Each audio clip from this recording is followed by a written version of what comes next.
Welcome to Everyday Strong with Dr. Michael G. Daniels. This is your host, CB Baker here, and we got a really good one for you today. But this is a special one, Dr. Daniels. This is our 30th episode. This one right here is number 30. So it's we've been coming along, and I think we've gotten a little bit better at this as we went along. What do you think? I agree, and 30 is a great milestone. And I will say this, that I have gotten some text message or email, I should say, from people as far as North Carolina that listen to the podcast and ask questions via text and via email. So I think our reach is broadening. Yeah. Well, I got that one beat, Dr. Daniels. On SoundCloud, the Russian Federation has been tuning in to us. So we've been reaching globally, France and Europe areas. So it was kind of interesting that I saw the Federation of Russia up there. Wow, that is something. So I guess that means that Trump is not the only one that has connections in Russia.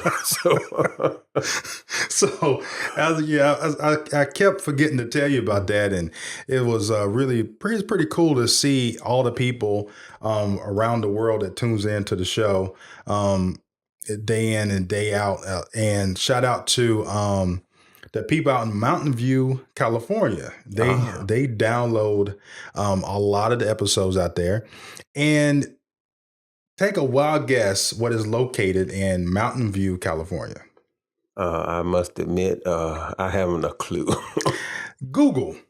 Okay. So apparently, I don't know. There's Mountain View is a nice sized city. So I'm going to assume and say if somebody at the Google headquarters is tuning into our show and downloading things. So hey, that sounds great to me. Shout out to if you're in Mountain View and you're listening to us, thank you so much. And thank you to everybody else out there that tunes into the Everyday Strong with Dr. Michael G. Daniels. Today's topic is forgiveness. And Dr. Daniels texted me the topic, and I was like, okay, this is going to be a slightly difficult for some people because some people just won't let stuff go. Absolutely. And here's the thing about forgiveness, and we can get deeper as time progresses. Forgiveness actually is the easiest thing to do. The problem is the hardest thing for people to accept that they need to do. Gotcha. So why do you think it's so hard for people to accept that? I think it's because most people look at forgiveness as benefiting the person that they are forgiving, as opposed to looking at forgiveness as benefiting themselves. And really, the person that benefits the most is the person that is willing to forgive, rather than the one that is hoping for forgiveness. And most people don't understand, I think, the basic concept of forgiveness. And I speak it from a biblical sense, that forgiveness is not about forgetting. And that's what people kind of look at. Well, how can I forget what you did to me? I agree. It's hard to forget when someone has done something negative to you.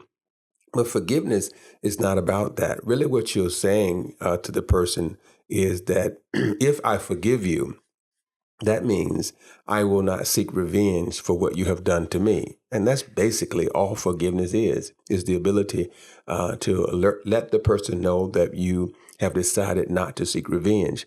I think the great example is when the gentleman, and I use the term gentleman quite loosely, when he walked into the church in South Carolina during their Bible study night and viciously murdered several of the attendees.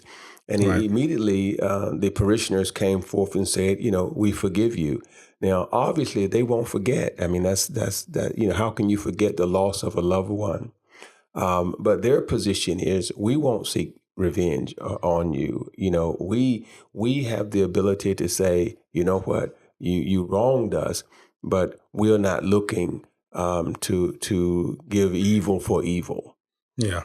And that's a very tough one to get around because death is involved.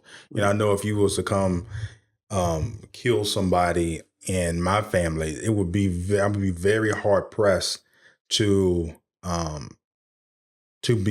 accept forgiveness, to give them forgiveness. Mm-hmm.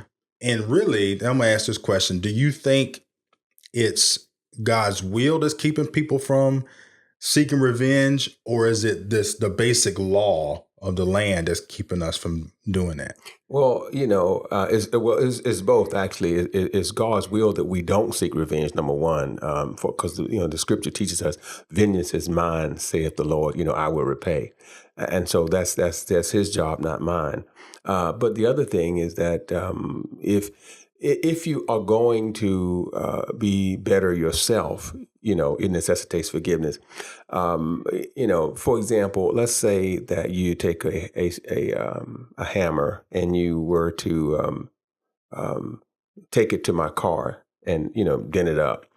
Well, even if I dent your car up, that doesn't change the fact that my car is dented up. I still Right. have to pay to get it fixed, or whatever the process is. So the process for me doesn't change whether I forgive you or not. The process is the same. Again, let me just clarify for those who are listening. Forgiveness takes two forms. One, you forgive a person if you have decided you want to reconcile the relationship. So if I want us to come back together, I forgive you, for the sake, let's say again, if you do damage my vehicle and I say, well, you know what, we have been mutually doing things together for this long period of time. And so am I going to let this keep us from still, associating? So I forgive because I want to reconcile. The other reason why I forgive is because I want to move beyond where we are. And that happens, let's say, if someone murders someone close to you. And in fact, there are two people that I have been extremely close to that have been murdered in my life. But if I did not forgive the perpetrator, then I would be locked in the past. And so that's one thing you don't want to do. People that get locked in the past, then they become prisoners to the act. So it becomes a double thing. Not only did the person murder someone you love, but now they're slowly killing you too, because Right. you're locked in the past. You can't let go. And so that's why it's so important for people who have been wronged to think about it, not as you're doing something for the other person, but you're also doing something for yourself. So if I can forgive, then I can move beyond where I was and I can move forward with my own life. Now let's take it a step a little bit higher, not as deep as in a murder. This regular everyday type things, and Mm-hmm. you see people who will come to you and say, "Man, such and such did me so wrong on this," and then when you get deep in the conversation, then you find out they didn't even tell the person that they did something wrong to them. So, do you even know that the person knows that they did something wrong? Because sometimes you do stuff and you don't even realize you did something to somebody. Absolutely, and that's the other thing, and that's goes to a different subject, but we can touch on it. And one is this: is am I judging your action, or am I judging what I believe your intent was? And that's the thing. And I can go back to you run into you using the hammer on my car, or let's say you run into my car, for example. Right. The question is, did you do it purposefully, or was it a true accident? Now, I have unfortunately had an occasion where a young lady ran into my car. Now, my wife and myself and my son, he was very young at the time, were shopping at a local mall. The young girl rushed into work, ran into the car. Now, her husband, I tell her, listen, you can't leave the scene of an accident. That's illegal. You need to Right. come back. And so she was afraid, but she did call her husband.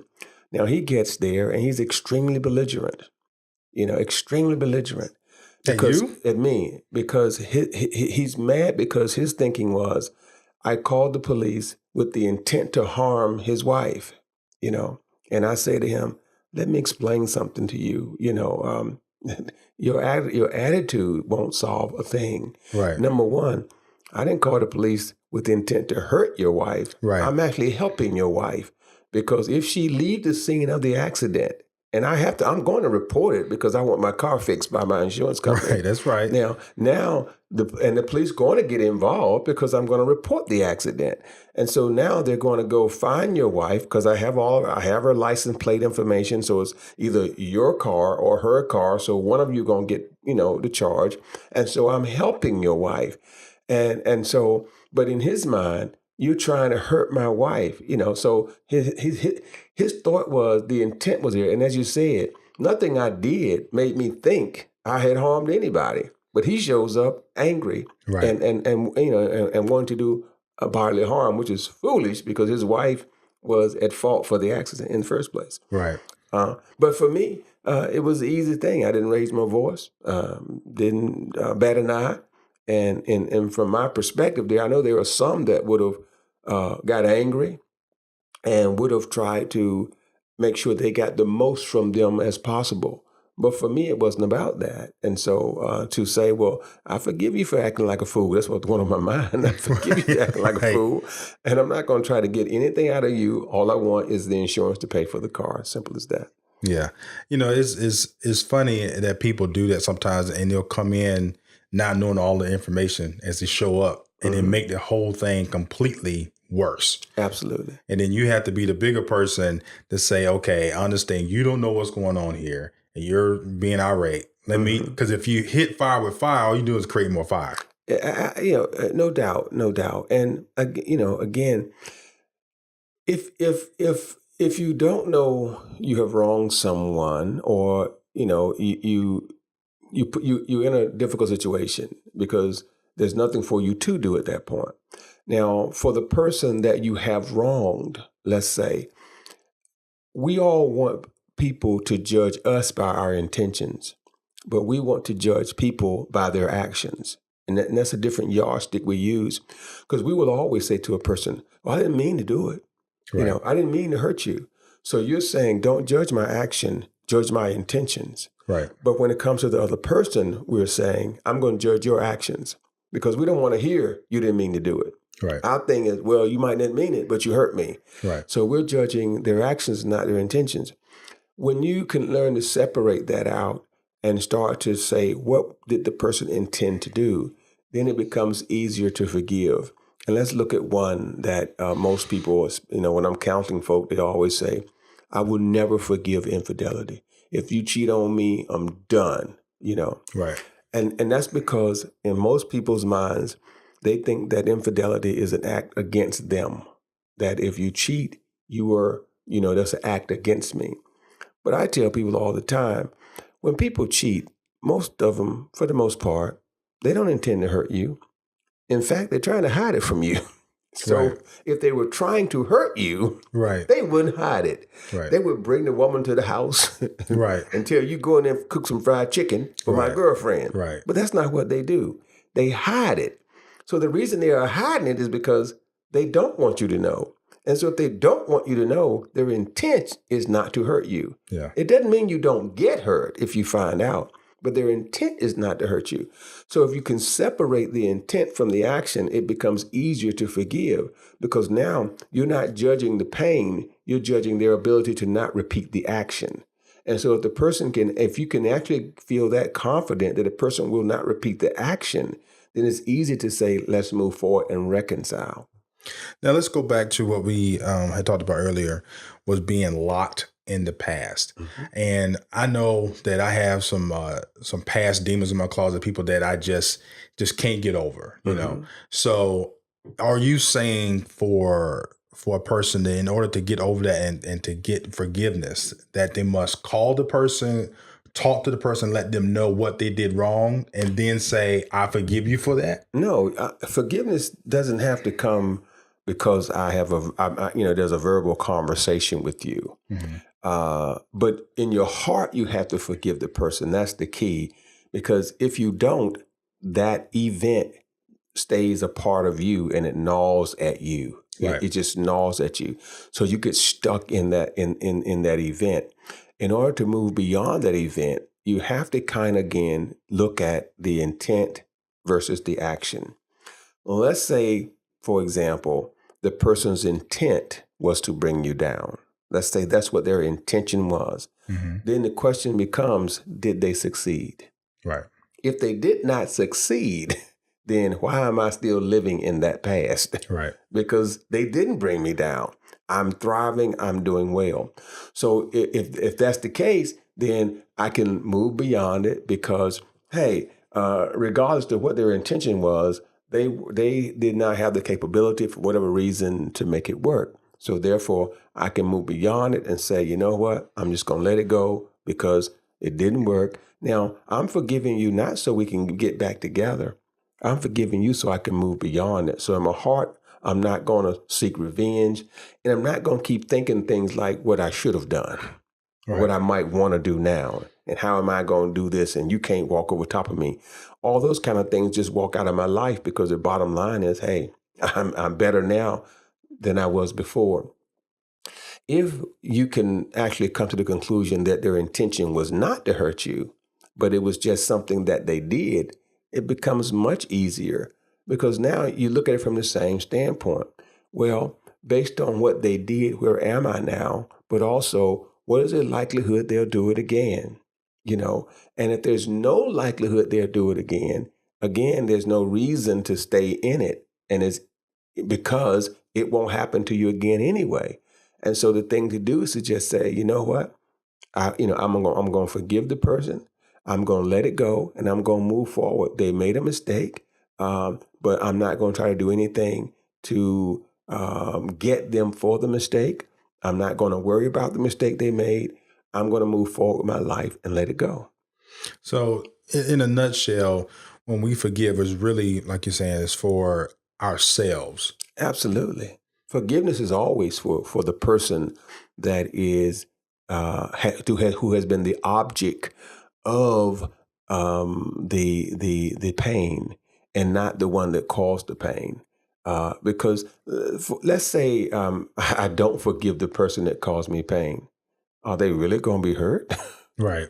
No. If they did it intentionally, they feel better if they know that I am still wallowing in the pain. Right. So that kind of helps them out if I don't forgive them. If they did it unintentionally, then same thing is that, they're going to move on anyway, because they're going to say to themselves, well, I told you I was sorry. Right. I did everything I could do, and you just won't let me go, you won't let it go. Right. And so they're going to move on anyway. People who have wronged you will always move on anyway. So it's up to you now to figure out how can you move on rather than living in the past. Yeah, because you have some people that literally will keep drinking poison hoping that's going to hurt the other person. Absolutely. And it just doesn't, unfortunately, life just doesn't work that way. No, it doesn't. It's up to us to make those decisions. And I say forgiveness is a decision. It really is a decision. It's a choice. I was reading one day in an office that I was when I was waiting for an appointment, and it said attitude is a choice. And that is so true. Attitude is a choice. And forgiveness is about attitude. And so I can choose to stay angry, or I can choose to move on. And if I stay angry, I only hurt me. I'm the one that's locked into that anger. I'm the one that cannot enjoy my today because I'm living in my yesterday. So what is your advice to the people that are holding like 15, 20-year-old grudges to the point that they almost don't even remember what they was mad at the person about? My suggestion to anyone and my advice is to ask yourself a couple of simple questions. How did what happened then impact who I am now? And how did it stop me from progressing? And if it didn't stop you, then that should be the key for you to say, you know what, I've been holding this grudge for too long, because after all, it didn't stop me from making who I am right now. If let's say you say it did stop me from being who I am right now, the question you have to ask yourself is, did the act stop you, or did your holding on to the act stop you? And you got to be honest with yourself. And if holding on to the act is what stopped you, then you can't blame the person. You have to blame yourself. Right. So then you have to decide, do you forgive yourself? There we go. That was the next question I was about to ask. Right. And for some of us, we have to, sometimes you got to forgive yourself for being foolish, and holding on so you can move on. And for some people, that's a difficult thing to do, but it's something that we have to do if we're going to move forward.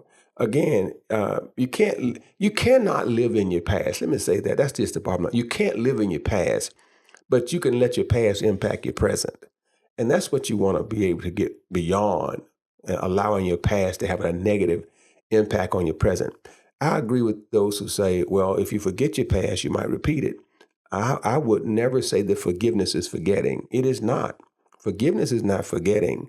Forgiveness is allowing yourself to move forward so you don't spend time seeking revenge. Right. I found that in my life, all 39 years living, and some people say, boy, you still young. You got a lot more living to go. And that's true. That it is sometimes that I look back and say, boy, I was kind of crazy for doing that. Man, boy, that was stupid. Or, I really kind of did that person dirty. And but that weren't my intentions, during the moment. But you look back as you get, a little bit more mature, you're like, yeah, Sure. that won't necessarily a good thing to do. So I had to find in myself, say, I got to forgive myself for doing that. It's like, I didn't know at the time. I know better now. And I have stopped short of calling the person to be like, you know what, I kind of did you dirty on this particular thing. Even all the way down to when I played ball, cut blocking a guy when I knew he had a hurt leg, but hey, I'm in a different mindset when I'm playing football. Right. But I had to forgive myself for doing things like that. And that's okay to do, And some people say, well, you just are making an allowance for your bad behavior. No, you're not. Because if it's something that's causing you some pain, then you have to forgive yourself sometime for being the kind of evil person that you were and move forward. I think, to me, a perfect example of how easy it is to forgive for most of us is this. There are very few people that have not been chastised by a parent, and we felt that the chastisement was unfair. Right. Unfair. But 99.99999% of us don't seek revenge. That's right. We let it go. Now, you say yourself at the time, oh, mean mama, oh, mean daddy. But when you become an adult and you look back on it, you be like, well, I get it. They were frustrated. They had this going on. They had that going on. And so what you try to do is you try to understand that person and you try to really look at their intent. Was their intent just to be brutal to me? Or were they frustrated because I came home late and they was worried about me, and that's why they punched me in the mouth, Yeah. Or did they have a bad day at the office, or did mama just find out that daddy was cheating on her and she took it out on me because I look like daddy? Right. See, you justify what your parents do because you want not to sever that relationship. You want to do it. And the same thing with your children. At times your children will do things to hurt you. But you say things like that, well, they're just a child. They don't know what they're doing yet. They're just 3 years old. They don't know what they're doing yet. All these, we justify, or they're teenagers. We justify based on their age. So what we do then is that we always, for those people, we look for the intent. We say, what was your intention? Were you intending to harm me, Mom, when you whooped me with the switch? Right. We know her intent was to make us a better person. Did it hurt? Absolutely. Right. Would they call it child abuse in 2017? Absolutely. Yeah, absolutely. But I tell you what, you ain't forget about why you got beat, though. Well, I get it. You didn't forget why, but right. That's my point. You may have thought the act was harsher than it should be, but you forgave your mother, or you'll forgive your father, or you'll forgive your child because you keep saying, what was their intent? What was their intent? And so you let it go. My point is, what's different from that and someone else who's not intending to hurt you, but hurt you? I mean, there's no difference because pain is pain. Right. The degree may be slightly different, because it may be mental or physical, but pain is pain. It's just like, let's say if, like you say, you play football. Well, what if I accidentally left something on the floor and you slipped and broke your ankle and therefore you could not play? Yeah.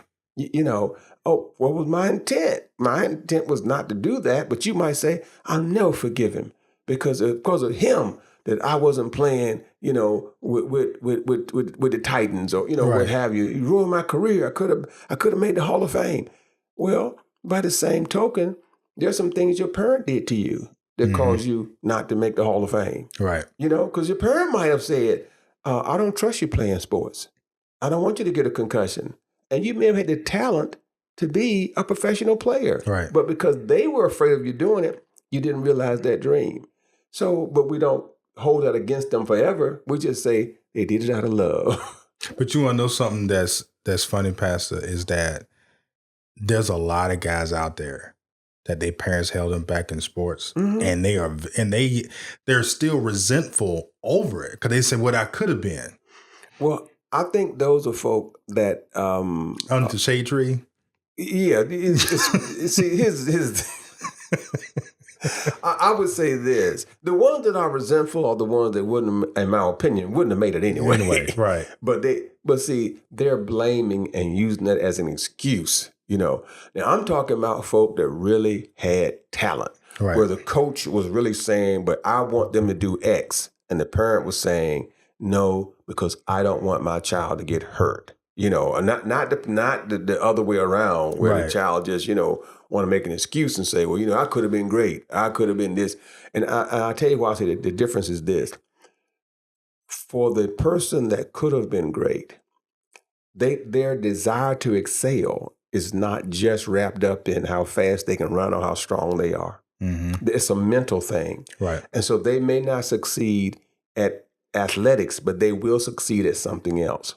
And for those people, they will look and say, "Hey, you know what? I'm glad mom didn't have me doing this, because if I did this, I probably wouldn't be the doctor I am today, or I probably wouldn't be the lawyer I am today, or I probably wouldn't be this." So I'm not talking about people who like to play the victim. That's a whole different ball game. Yeah. I'm talking about people who earnestly have gone through a process with a parent, like I say, or a child, but make we make those excuses for people that we truly love. I'll give you another example. There are women who have been abused who are making an excuse for the abuser. Yeah. Now, I'm not saying they should. I'm saying they do. And they will forgive the person. They forgive the person because they say this: they didn't know what they were doing. They were drunk at the time. I made them do it because I said this. See, they're trying to judge the person's intention and not the action. So all I'm saying is that same logic we should apply for, each time. What was the intent of the person? Not did they hurt me, but were they intending to hurt me? Right. And if they were intending to hurt you, the other question is, did they succeed? Yeah. And if they did not succeed, living in the past will only allow them to succeed. See, that's the irony of it. If they didn't succeed initially, they are succeeding if you don't let it go. Right. Well, Pastor, we're coming towards the end of this podcast, episode number 30. Is there anything else you'd like to bring to us before we close out? No, I'm just excited that we are at number 30, and I'm just looking forward to number 300. That's what's up. All right, this is your host, CB Baker. Until next time.